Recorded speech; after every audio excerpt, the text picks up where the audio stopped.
বাবার তুলনা হয় না ভাইয়া। বাবা ছাড়া জীবন অন্ধ। বাবা যতদিন ছিল আমি মনে করতাম যে আমি মনে হয় আমি এই দুনিয়াটা মনে হয় আমার জান্নাত।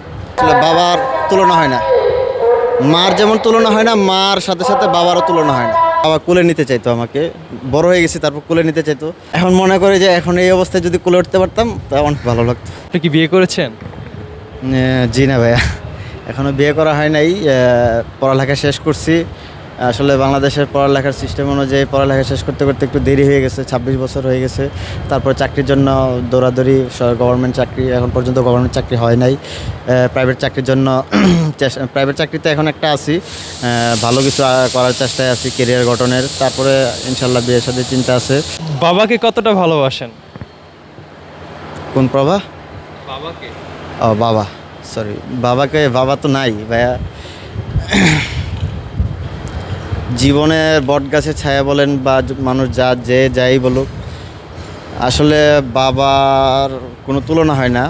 ঠিক আছে, মাকে তো ভালোবাসি ঠিক আছে, কিন্তু বাবার যে ছায়া বা বাবার যে অপূর্ণতা সেটা আসলে আমি অনেক ফিল করি। কারণ বাবা ছাড়া জীবন অন্ধকার জগৎ। আমি যখন ক্লাস 10-এ পরীক্ষা দিয়ে যখন ভার্সিটি কোচিং করি তখন আমার বাবা মারা যায় ঢাকা সিএমএস হসপিটালে। তো এর আগ পর্যন্ত আমি বুঝি নাই, মনে করছি যে আমি জান্নাতে আছি। বাবা যতদিন ছিল আমি মনে করতাম যে আমি মনে হয় আমি এই দুনিয়াটা মনে হয় আমার জান্নাত। আর বাস্তবতা জিনিসটা বাবা মারা যাওয়ার পর থেকে যে বাস্তবতা যে কঠিন এবং কতটুকু ফেস করতে হয় দুনিয়ার জুট ঝামেলা, এটা আসলে বাবার পরবর্তীতে টের পাওয়া যায়। আসলে বাবার তুলনা হয় না। মার যেমন তুলনা হয় না, মার সাথে সাথে বাবারও তুলনা হয় না, সেম টু সেম। বাবার সাথে একটা মুহূর্ত মনে পড়ে, আমি অনেক বড় হয়ে গেছি, প্রায় 9 থেকে 10 বছর, ক্লাস 4 কি 5-এ পড়ি। তো আমি আসলে বাবা কোলে নিতে চাইতো আমাকে, বড় হয়ে গেছি তারপর কোলে নিতে চাইতো। তা আমার মানে সমাজের সাথে ওই যে বড় হয়ে গেছে এরকম কোলে নিলে একটু মানে অন্যান্যরা হাসবে এরকম ভাইবে আমি কোলে উঠতে চাইতাম না। তো আব্বু আসলেই মনে করেন আমি দরজার আড়ালে লুকাই যেতাম, তো যে কোলে নিবে বা এরকম কিছু, আমার একটু লজ্জা লাগতো। বড় হয়ে গেছে এখন কোলে নেবে। এখন মনে করি যে এখন এই অবস্থায় যদি কোলে উঠতে পারতাম তা অনেক ভালো লাগতো, এই আর কি।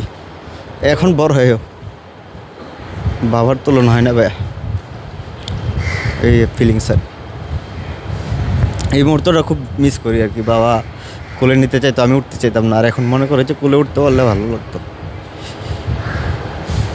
দ্যাটস ইট ভাইয়া। দোয়া করেন আমার বাবার জন্য, যাতে পরে সবার কাছে দোয়ার প্রার্থী আমার বাবা যাতে আল্লাহ জান্নাতুল ফেরদৌস নসিব করে। আমিও দোয়া করি আমার মায়ের সুস্থতার জন্য, সবাই দোয়া করবেন। আমি সর্বোচ্চ চেষ্টা করতেছি মায়ের সাথে থাকার জন্য, এই আর কি। আচ্ছা, আমরা দেখি যে বাংলাদেশের বেশিরভাগ ক্ষেত্রে বৃদ্ধাশ্রমে রাখা হয়। আমরা কয়েকজন দিনমজুর ভাইদের সাথে কথা বলেছি, তারা যেমনটি বলেছে তারা বৃদ্ধাশ্রম সম্পর্কে জানে না, তারা চিনেও না। তাহলে বৃদ্ধাশ্রমে কাদের বাবা মাগুলো যায়? বৃদ্ধাশ্রমে আমি মনে করি ভাই মধ্যবিত্তের থেকেও কম যায় এবং গরিব ফ্যামিলির থেকেও বৃদ্ধাশ্রমে কম থাকে। যারা উচ্চবিত্ত আছে তাদের উচ্চাকাঙ্ক্ষা পূরণ করতে করতে আসলে ওদের ফ্যামিলির নিজের চাহিদা পূরণ করতে যায়, যে নিজের বউ বাচ্চার চাহিদা পূরণ করতে যায়, নিজের বাবার কথা ভুলে যায়। বাবাও একদিন ওই রকম আমাদেরকে ছেলেদেরকে ওইরকম নজরে দেখতো না, কিন্তু আমরা যখন ছেলেরা বড় হয়ে যায় বাবাকে, তখন আমাদের বাচ্চা কাচ্চার থেকেও বেশি ভালোবাসা উচিত। কিন্তু অধিকাংশ ক্ষেত্রে আমরা সেটা ভুলে যাই, আমাদের কেরিয়ার, নিজের বউয়ের, তারপর স্ট্যাটাস, এগুলো ধরতে যায়। আসলে উচ্চবিত্তের ক্ষেত্রে দেখি যে এটা বেশি পরিলক্ষিত হয়, মধ্যবিত্ততেও কম হয় এবং নিম্ন পরিবারও খুব কমই হয়। বাবারা যত ঝগড়াঝাটি হোক, কিন্তু বৃদ্ধাশ্রমে দেওয়া হয় না। আচ্ছা, আমরা জানি যে আপনার বাবা নেই, আপনি বাবাকে হারিয়েছেন। যাদের বাবা আছে আসলে তাদের উদ্দেশ্যে আপনি কি বলতে চান? যাদের বাবা আছে তাদের উচিত তাদের বাবাকে মাথায় করে রাখা।